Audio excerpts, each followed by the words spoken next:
les filles.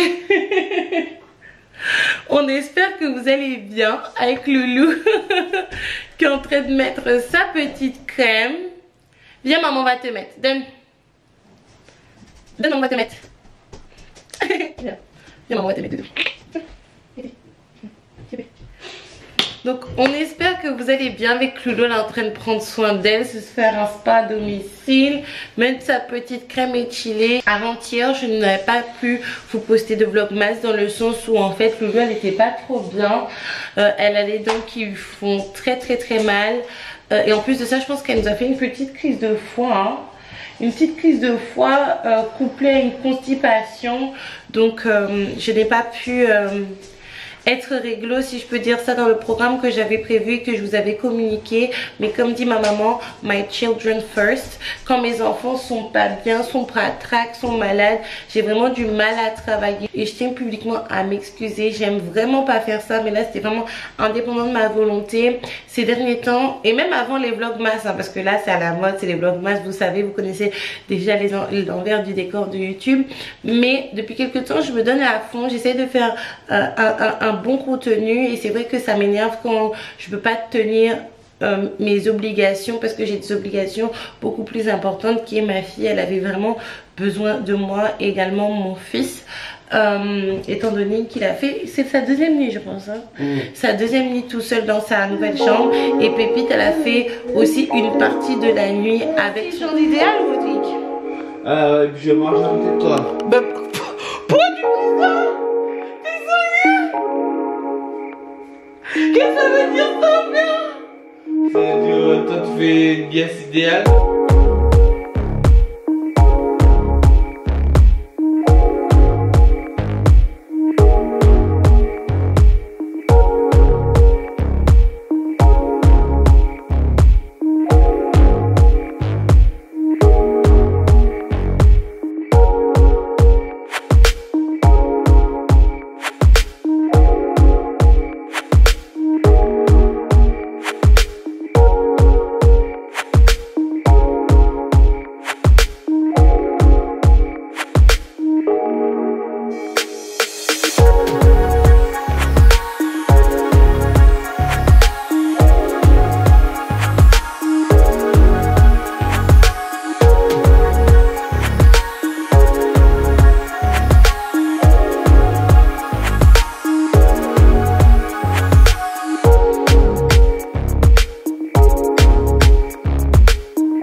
Presque 13h30 parce qu'Odé est parti redéposer Joshua. Joshua est venu manger entre temps. Donc moi je me suis préparée, je me suis lavée parce que comme vous avez vu avec Odé qu'on a fait un petit peu le ménage. D'ailleurs c'est très marrant, en ce moment on rigole beaucoup ensemble, ça me fait beaucoup plaisir. Et entre temps j'ai posé une perruque de la marque Sinusure Air. C'est la deuxième fois que je travaille avec eux. Merci à la marque de m'avoir envoyé cette magnifique perruque. En fait je m'attendais vraiment pas à ce qu'elle soit aussi jolie, surtout que je suis toujours très réticente quand on m'envoie des perruques bouclées ou ne serait-ce que ondulées, mais c'est des boucles en fait qui ne s'en mêlent pas par la grâce de Dieu. Surtout que moi vous savez je ne mets pas beaucoup d'argent dans mes perruques, donc je vous laisse voir un petit peu comment ça fait et ça change parce qu'en ce moment c'est vrai que je mets beaucoup de perruques courtes et bouclées. Rodrigue m'a dit qu'il aime pas que moi j'ai les perruques courtes et bouclées parce que on ne sait pas si j'ai une grosse tête ou pas, donc n'hésitez surtout pas à me dire ce que vous en pensez. Donc les filles, comme vous avez vu sur le titre, aujourd'hui j'avais envie de vous donner mes secrets pour trouver un appartement rapidement sans avoir beaucoup d'argent non plus et surtout sans garantie, c'est-à-dire sans papier entre guillemets. Alors petit disclaimer parce que je vois déjà certaines personnes m'attaquer en fait.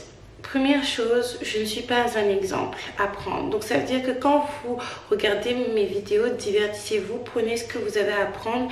Par les conseils que je vais vous donner, je ne vous pousse absolument pas à quoi que ce soit, à être dans une situation de précarité, parce que du coup, pour les personnes qui n'ont pas vraiment toutes les garanties nécessaires, on va parler des personnes qui sont au chômage, qui ont le RSA, qui ont des CDD ou qui sont en intérim. Ce sont des situations qui sont considérées comme des situations précaires. Je ne fais absolument pas la promotion de ces situations-là. C'est juste que je veux aider une partie de la population comme moi j'aurais voulu qu'on m'aide. Parce que qu'on se dise les filles, je suis pas millionnaire, ma famille non plus, Rodic n'est pas millionnaire, sa famille non plus. Cependant, je trouve qu'on s'en sort bien quand on regarde bien notre parcours à chaque fois que l'on fait, dans le sens où à chaque fois on arrive à trouver des maisons. Et si je dois être encore plus honnête avec vous, toutes les maisons qu'on a passées là ces derniers mois, on aurait pu rester à l'intérieur. Pourquoi on aurait pu rester dans notre studio? On aurait pu rester à Roubaix avec nos petites coquines dessous. Vous voyez, on aurait pu vivre dans ces maisons-là. Cependant, je pense qu'avec beaucoup d'honnêteté, je peux vous avouer que dans ma vie et par mes parents, j'ai été extrêmement gâtée. J'ai été habituée à un certain train de vie au niveau des maisons, même si il y a eu des moments où on a eu des coups durs. Cependant, je n'ai jamais rien vu en tant qu'enfant. J'ai toujours vu qu'on déménageait dans une autre maison ou dans un appartement qui était très très joli et où l'environnement était agréable. Donc c'est vrai que j'ai beaucoup de mal à être dans des endroits où c'est beaucoup plus difficile. Parce que par exemple, Rodic, lui, il aurait pu rester à Roubaix, moi c'était vraiment pas mon cas.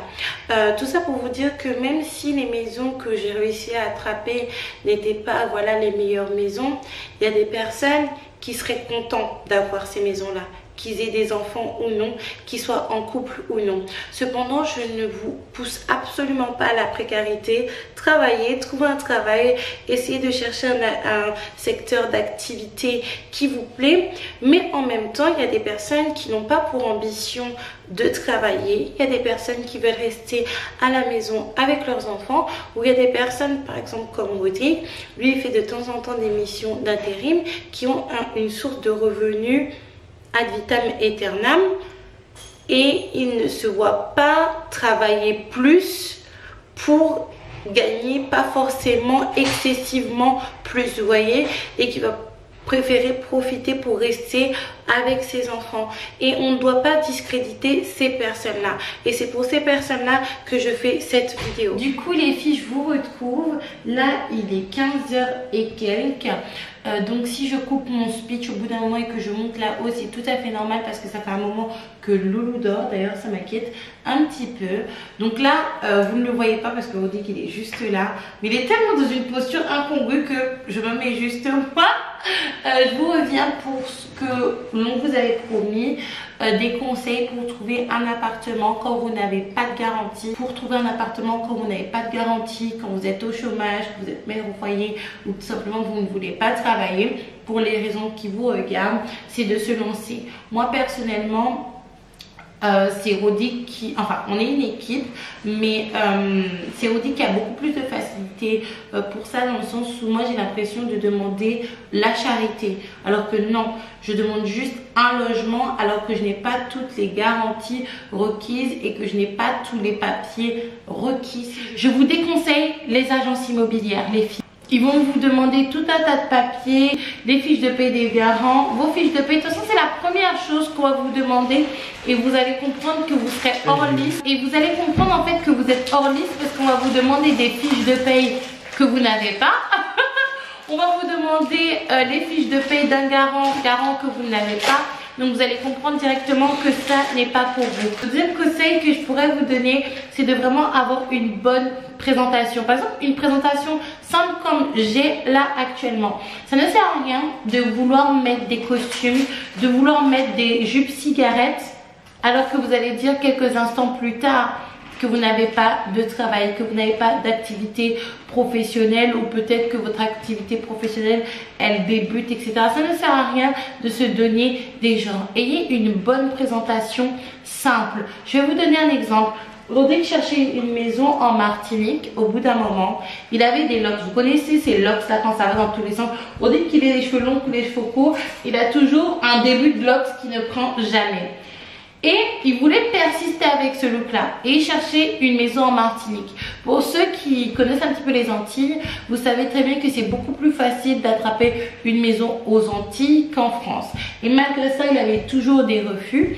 Et finalement, un jour, il est parti dans un salon de coiffure dans une commune, un salon de coiffure qui appartient à l'un de ses amis. Il s'est coupé les cheveux et le jour même, il a trouvé une maison. Vous savez les filles, je sais que, comment vous dire, que des fois il y a des stéréotypes qu'on essaye de surpasser. Comme le fait que les cheveux crépus ce n'est pas professionnel, que les locks ce n'est pas professionnel, que les piercings ce n'est pas professionnel. Combien de choses. Mais des fois quand on est dans une situation où on est dans le besoin, il faut savoir se conformer, si je peux dire ça comme ça. Quitte après à reprendre son look de base pour pallier à la situation qui est actuelle. Les deux amoureux sont en train de manger. On ne voit pas, t'inquiète pas. Donc voilà. Chose suivante, essayez d'avoir une bonne élocution. Il ne faut pas parler en crari ceci, crari cela. Vous voyez ce langage là qui est vraiment plus que familier pour moi. Ça va dans le vulgaire. Il faut vraiment pas avoir ce genre de langage. Après c'est comme pour le look les filles. Moi je suis pas là pour vous juger comment vous parlez et qu'est-ce que ça transparaît. Cependant, quand vous êtes dans une situation de besoin, il faut savoir se conformer. Donc les langages de la street, franchement, il faut vraiment pas le faire. Que ça soit en France ou même aux Antilles, hein, parce que ça vaut pour tout le monde. L'autre chose que je pourrais vous conseiller, c'est de ne pas paraître trop désespéré. Tout simplement parce que déjà, si vous tombez sur un propriétaire véreux, il pourra vous proposer un logement qui n'est pas aux normes, où il y a des vices cachés, où ça peut partir en cacahuète à n'importe quel moment, comme lorsqu'on était à Roubaix. Mais au-delà de ça, ça pourrait mettre la puce à l'oreille au propriétaire et se demander mais pourquoi cette personne est aussi désespérée en fait. C'est juste un logement qui est là, on s'en rend pas compte, mais un logement c'est super important. Avoir un toit au-dessus de sa tête, c'est la base en fait de tout. Donc ne paraissez pas trop désespéré, essayez de jouer avec les armes que vous avez. Vous n'avez pas de papier, vous n'avez pas de fiche de paye, vous n'avez rien du tout. Donc essayez de créer un climat de confiance, un climat amical sans que ça soit trop familier. Je sais que Rodrigue est très fort pour faire ça, d'autoriser d'entrer la personne à l'appeler par son prénom, Rodrigue, mais d'appeler le propriétaire par son nom. Ça c'est super Rodrigue. Ça c'est une technique vraiment que tu as. C'est vraiment super. Ça crée un climat de confiance sans que ça soit trop vulgaire. Vous voyez ce que je veux dire? Je ne sais pas si vous comprenez ce que je veux dire les filles, mais en tout cas moi je me comprends. Si vous venez visiter un appartement et que vous n'avez pas de papier, n'hésitez surtout pas à être accompagné et à être accompagné d'une personne potable, si je peux dire ça comme ça. Vous n'allez pas aller à une visite d'appartement avec votre copain de bar ou votre ami qui est un loulou, qui est un voyou en fait. Non, n'hésitez surtout pas à être accompagné de votre maman, de votre papa, d'un ami sérieux, d'une copine sérieuse. Les autres conseils qui sont capitaux pour moi, les filles, mais vraiment capital, parce que je vous ai donné des conseils génériques. Je vous les donne juste après parce que là je dois donner à manger à Loulou, elle n'a pas mangé. Il y a des pommes de terre que papa Rodrigue a ramenées.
de coiffure. J'ai peigné un petit peu les ondulations de la perruque pour voir ce que ça allait donner. Là j'ai enlevé les BBR. Du coup les filles, je vais terminer mon petit speech concernant les appartements. Je sais pas du tout où je vais m'installer. Peut-être là. Oui, là, parce que comme ça je vais aller directement me coucher ou peut-être faire un live juste avant d'aller me coucher. Donc tantôt je vous ai donné les premières règles qui étaient plus ou moins basiques, si je peux dire ça comme ça. Et maintenant ça va être des règles qui vont être plus ou moins spécifiques aux personnes qui n'ont pas de papier. Je vais être honnête avec vous les filles, les dernières maisons que j'ai trouvées, j'ai donné aucun papier à part ma carte d'identité. Franchement, la première chose que je pourrais vous dire, soyez honnête. Soyez honnête avec la personne que vous avez en face de vous. N'allez pas faire des faux papiers. D'aller mettre votre argent, 300 € pour vous faire des faux papiers. C'est-à-dire un faux contrat de travail, des fausses fiches de paye, un faux avis d'imposition avec une personne qui va répondre au bout du téléphone. Ok, pour dire que vous travaillez bien pour telle entreprise à tel endroit depuis tant d'années. Surtout que si vous n'avez pas de moyens, je pense qu'on va parler franchement, on va parler français. Vous allez faire une demande APL et au bout d'un moment, le propriétaire va s'en rendre compte. Donc soyez honnête, soyez honnête avec votre propriétaire. Autre chose concernant la CAF, même si, bon, servez-vous de la CAF comme une garantie. C'est-à-dire par exemple, imaginons que vous avez un loyer à 500 €, que vous faites une simulation CAF par rapport à votre famille, par rapport à votre situation et qu'on vous dit que la CAF va prendre en charge 400 €. Ça arrive, c'est tout à fait possible. N'hésitez surtout pas à venir avec ce document. N'hésitez surtout pas à mettre en tant que, comment vous dire, pas à mettre la CAF en tant que garant, mais c'est une sorte de garantie. Je vous le garantis les filles. Parce que à chaque fois que j'ai eu un logement, on m'a toujours dit, est-ce que vous avez droit à l'APL à hauteur de combien vous avez droit à l'APL selon votre situation. Et comment vous dire que en tant que propriétaire, tu te dis, bon ok, la personne que j'ai en face de moi, elle peut très bien dire la vérité sur sa situation, comme elle peut très bien montrer des faux papiers. Cependant, je sais que si la personne touche les APL à hauteur d'un montant, je sais que j'aurai au moins ce montant-là dans ma poche, même si le locataire arrête de payer. Et c'est pour ça que même des fois, quand le locataire arrête de payer, le propriétaire ne prévient pas la CAF parce qu'il a au moins un montant dans la poche. Autre chose les filles que je peux vous dire, c'est éloignez-vous de Paris. Éloignez-vous de Paris. Moi personnellement j'habite à 1 heure de Paris en train. Ma mère qui habite en région parisienne mais plus vers la campagne parisienne, si je peux dire ça comme ça, elle prend 2 à 3 heures pour arriver dans Paris. Donc moi-même j'arrive à la gare du Nord plus rapidement qu'elle. Je sais pas pourquoi certaines personnes ont une obsession pour Paris. Ils vous sortent tout un tas d'excuses. Oui mais pour le travail, oui mais pour ceci, oui mais pour cela. Mais non, tout le monde ne peut pas se permettre Paris. En fait, il y a des villes qui existent pour que vous puissiez être à proximité de Paris sans être dans la région parisienne ou sans être à Paris, pour que vous puissiez arriver à l'heure au travail. Donc éloignez-vous de la région parisienne, éloignez-vous de Paris. Et autre conseil, n'ayez pas honte, même si vous n'avez pas de fiche de paie, ramenez toutes vos sources de revenus, que ce soit RSA, ACDIC ou même si vous faites des choses à côté, dites-le. Il faut vraiment que vous jouiez toutes vos cartes. Toutes les personnes qui ont un appartement n'ont pas forcément de travail. Toutes les personnes qui n'ont pas de travail et qui ont une maison ne sont pas forcément en HLM. Parce que moi personnellement je suis pas trop pour les HLM. Sérieusement je ne suis pas trop pour ça. Donc jouez vraiment toutes les cartes. N'ayez pas honte de vous dire que voilà, je vais pas sortir mon attestation ACDIC qui prouve que j'ai des droits ouverts jusqu'à la Saint-Glinglin. Parce qu'il y a des personnes qui ont des droits ouverts jusqu'à la Saint-Glinglin parce que vous dites que voilà, vous êtes un peu embarrassé. Non, posez, soyez honnête. osez et vous allez voir que vous allez trouver un appartement très rapidement. Moi personnellement, mon dossier il est franchement il est pas bon. Il est pas bon et pourtant j'ai trouvé une maison et pourtant c'est pas dans une ville de cassos entre guillemets. C'est une ville où il y a beaucoup de familles, où c'est très calme, où il y a même des quartiers plus ou moins bourgeois. Après, est-ce que ça veut dire que je vais rester là toute ma vie? Absolument pas. Est-ce que je vous dis que c'est la maison qui de mes rêves? Non. Regardez, il y a ça qui doit être réparé tantôt. Il faut qu'on répare une marche d'escalier. Il y a ça, il y a ci à faire. Mais de toute manière, une maison, c'est l'entretien. Mais au moins, j'ai un toit qui est convenable. Après, bien sûr, c'est pas des conseils qui vont vous aider si vous cherchez un appartement à Montmorency, même si ça peut arriver en fait. Ça dépend du feeling, mais vous avez beaucoup moins de chance. Mais ça m'a servi à avoir un toit. Parce que si vous attendez sur tout ce qui est HLM et que vous commencez à aller voir des assistances sociales à gauche à droite, pour moi c'est beaucoup trop courir pour rien du tout.